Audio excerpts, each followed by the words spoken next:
If there is one thing that I've learned about Tolkien from my first read of Lord of the Rings, besides the fact that lots of people have very strong opinions about Tom Bombadil, is that he didn't want anyone allegorizing his work. He's famous for his quote about the series too, when he said, "I cordially dislike allegory in all of its manifestations, and I've always done so since I grew old and wary enough to detect its presence.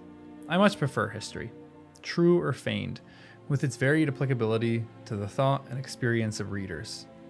I think that many confuse applicability with allegory, but the one resides in the freedom of the reader, and the other in the purposed domination of the author."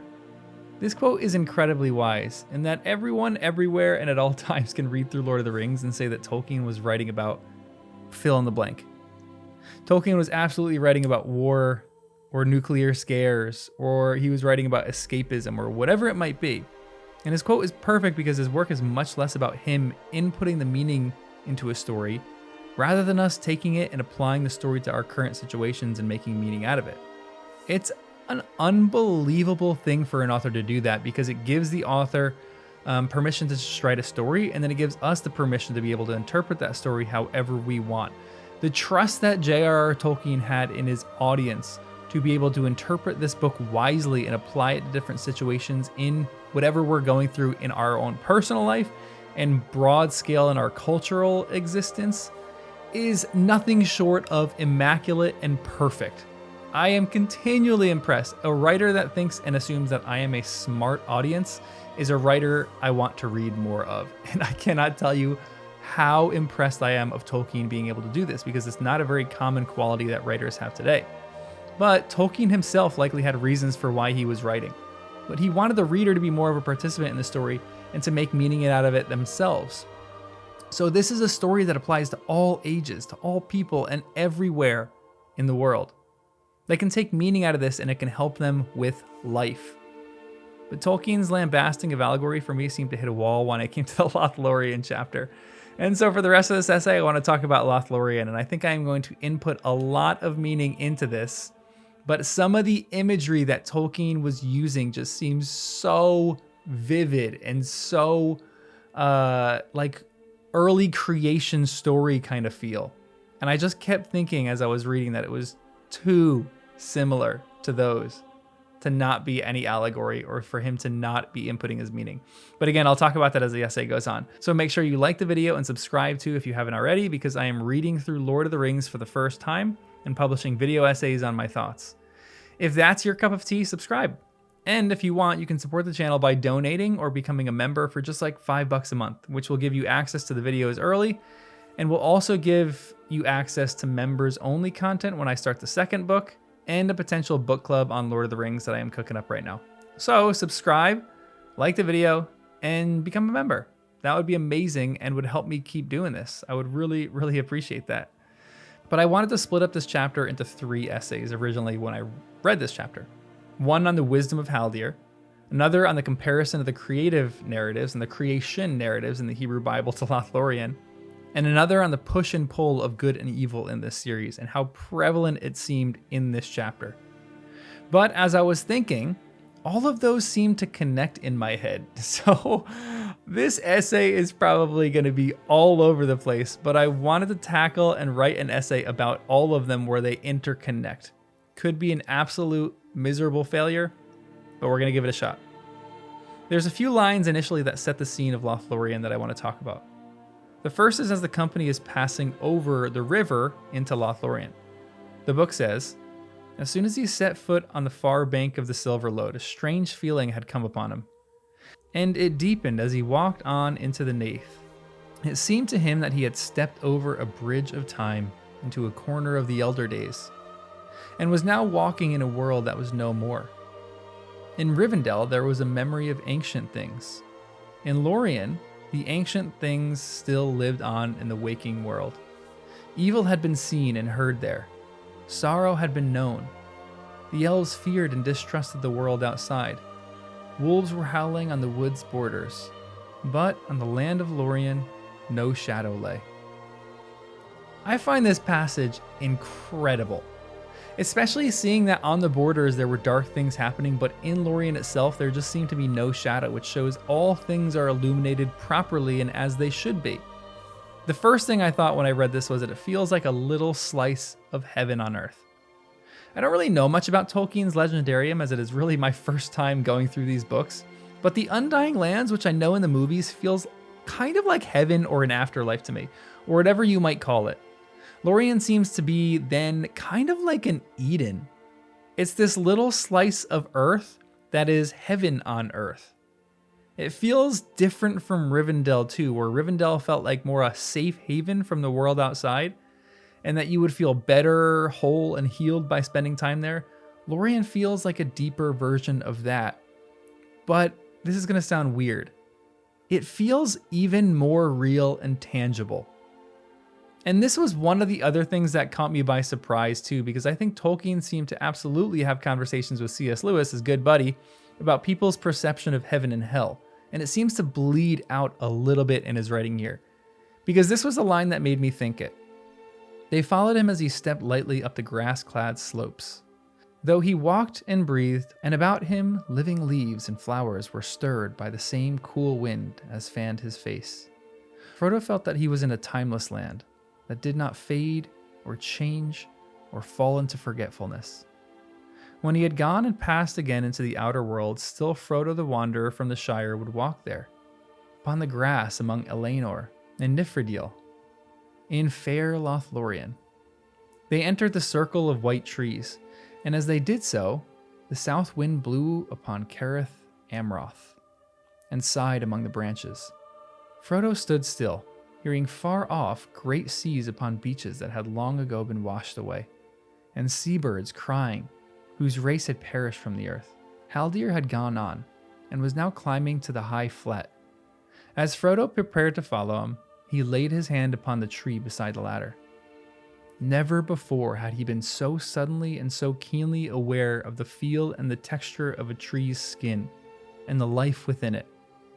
He felt a delight in woods, and the touch of it, neither as a forester nor as a carpenter.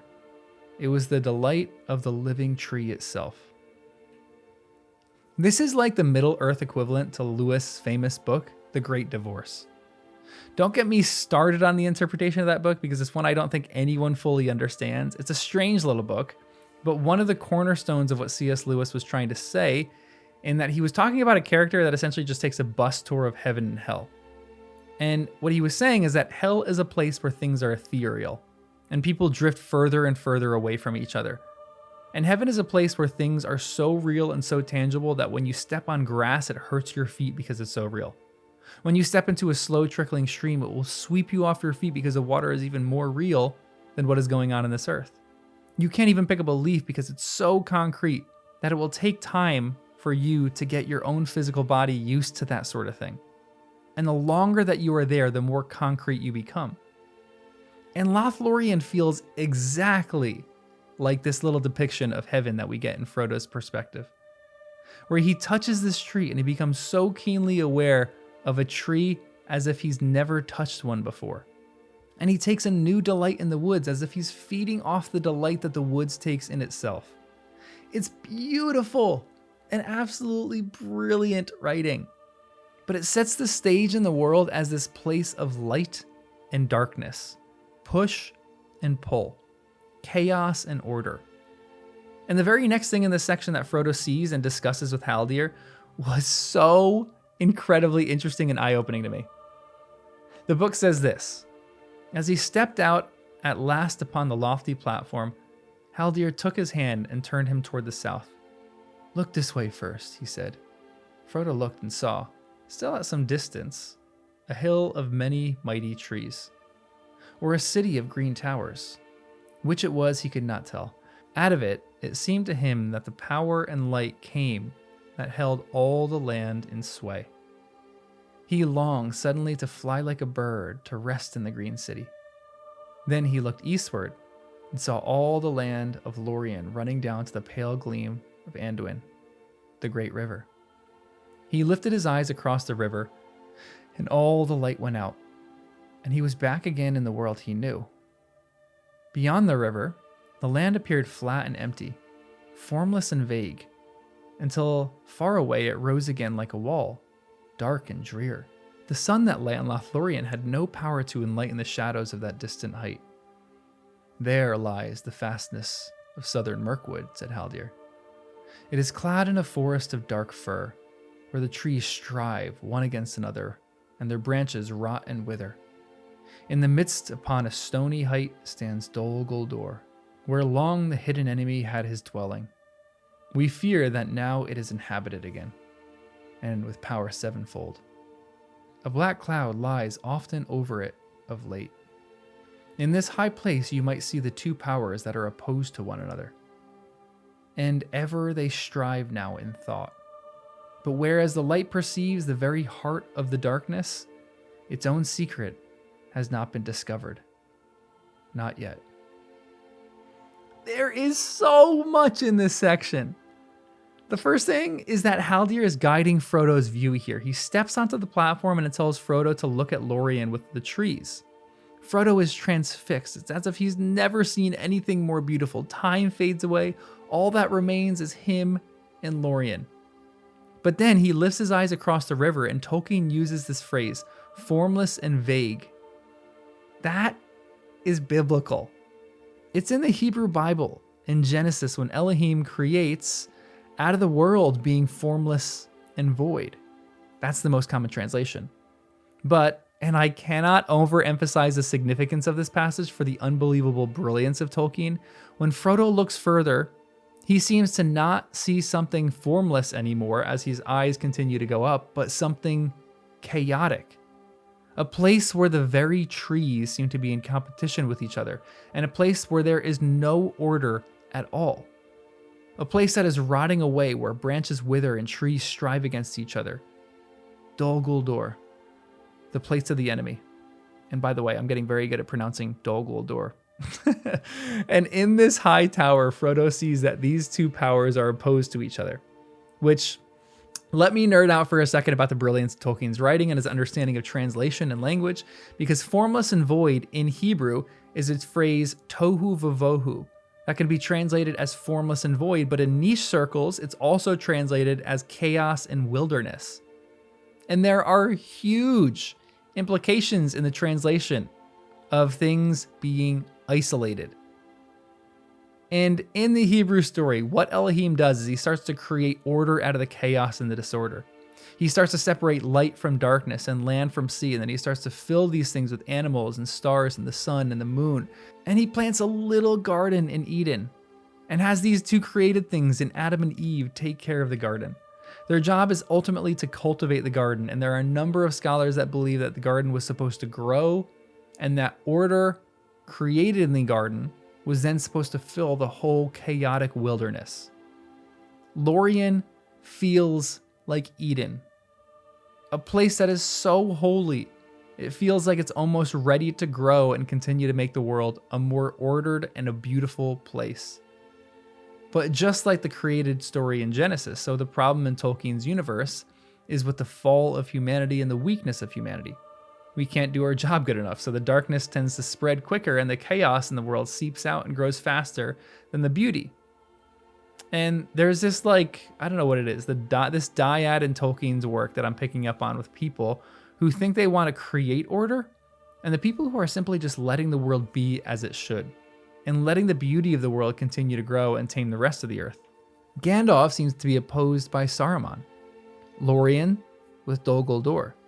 Minas Tirith seems to be opposed by Minas Morgul, and this might sound extreme, but Mordor seems to be in opposition with the Shire. There's so many other examples of this, like, back and forth, where one character or one location is in opposition with another one. And one of the biggest ones is the 9 of the Fellowship seem to be opposed to, and created to be opposed to, the 9 Riders. And look back at C.S. Lewis's work in The Great Divorce. There's a huge element of community in what he writes. And when you continue down the path of chaos, you continue down the path of solitude and being solitary to a negative degree. You become ethereal, and community no longer becomes a part of your life. You drift away. And when you go down the path of order, you not only grow closer in relationships with other people, you grow in closer fellowship with them. And the 9 riders seem to not like each other, and they're simply just fading away into like the netherworld or something like that. While the fellowship is real and present and can feel the pain of a knife wound or a gash on the head where Sam is saved by a quick duck. The fellowship is one of real fellowship. Not because they're taking an oath, but because they are not taking an oath and they're bound by their mission and their ultimate sense of wanting to create order by simply letting the beauty of this world inhabit and grow into the rest of the world and overtake the chaos. And I think this is where my love of Haldir comes from. Because in our present world, we seem to be overwhelmed by these things. We see what's going on and just throw our hands up, and I constantly hear the people phrase the thing that things are worse now than they ever have been. And as a side note, they're not. Look at any point in human history, but I digress. But it's so easy to get annoyed and frustrated with the way the world seems to be moving. We can't fix the environment, politics is all over the place, wars seem to be ravaging our land, and people are dying everywhere. But Haldir speaks beauty that I am going to take out of this text and interpret and apply it to our present life today. It's a conversation he has with Merry when they are talking about where the Shire is. He says, "Happy folk are hobbits to dwell near the shores of the sea," said Haldir. "It is long indeed since any of my folk have looked on it, yet still we remember it in song. Tell me of these havens as we walk." "I cannot," said Merry. "I have never seen them. I have never been out of my own land before. And if I had known what the world outside was like, I don't think I should have had the heart to leave it." "Not even to see fair Lothlorien," said Haldir. "The world is indeed full of peril, and in it there are many dark places. But still, there is much that is fair. And though in all lands love is now mingled with grief, it grows perhaps the greater." This is so beautiful and so incredibly poetic of a line of literature. Are you kidding me? I could write another 5 pages on this one. Yes, the world might slowly be dying and things might slowly be getting more depressing, but there is beauty in this world. Middle-earth might be perilous and dangerous, and you might have black riders chasing you all throughout the lands, but still there is an immense beauty to be seen. And this company should do well to appreciate this beauty, even though they are on a dangerous journey. Taking these moments to see these beautiful things around them can refocus them and give them renewed purpose for what the purpose of their mission really is in the first place. And just because we have grief and pains and ailments in this world, it never makes things totally dark. It only makes the beauty grow more brilliant and the light shine even brighter. So the end of this essay is just something of an encouragement to all you who are listening and watching. Take heart. This world might be dark, but there is still beauty in it. You might be overcome by grief, but your love can grow perhaps all the greater because of it. This book is so good. Anyway, like and subscribe. If you want to support the channel, you can become a member. And I'll see you in the next one. Ugh.